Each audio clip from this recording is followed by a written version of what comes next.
ఒక్క నిమిషం ఆగి ఈ చిత్రాన్ని నిశితంగా గమనించండి. మీకు ఇందులో కేవలం ఒక్క శరీరమే కనిపిస్తుందా? లేదు, ఇది మన దేశం, ఇది మొత్తమ ప్రపంచమా. తులసీదాస్ గారు శతాబ్దాల క్రితమే ఒక్క సూత్రాన్ని ఇచ్చారు. అది అర్థం చేసుకుంటే నేతి ప్రపంచ సమస్యలన్నిటికీ పరిష్కారం దొరుకుతుంది. ఈరోజు ఆపణి వాచలో మనం నాయకత్వం యొక్క సత్యాన్ని అర్థం చేసుకుందాం.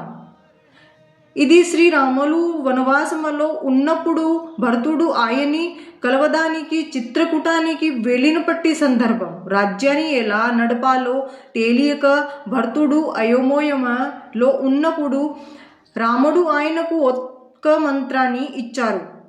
ముఖియా ముఖ్ సో చాహియే ఖాన్ పాన్ కోయే पालई पोसई सकल अंग तुलसी सहित विवेक तुलसी तुलसी सहित వివేక్.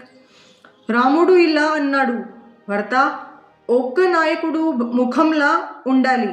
ముఖం ఆహారాన్ని తీసుకుంటుంది, కానీ ఆ శక్తిని తన వద్దే ఉంచుకోదు.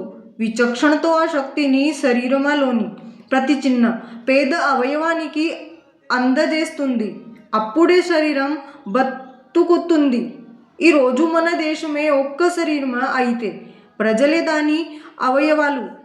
రైతులు మన చేతులు, కార్మికులు మన కాళ్ళు, ఉపాధ్యాయులు మన మెదడు, మరియు పారిశ్రామికవేత్తలు మన హృదయం, మన పార్లమెంట్, మన నాయకులు ఈ శరీరానికి ముఖం.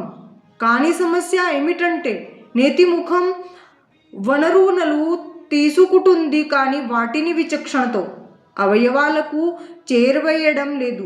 పోషణం అందనప్పుడు దేశం తడబడుతుంది.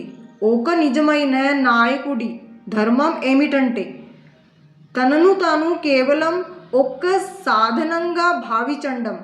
రామరాజ్యం అంతే స్వార్థం లేని వ్యవస్థ. మీరు మీ బాధ్యతను నెరవేర్చేదానికి సిద్ధంగా ఉన్నారా? అయితే కమెంట్స్లో జై శ్రీరామ అని రాయండి.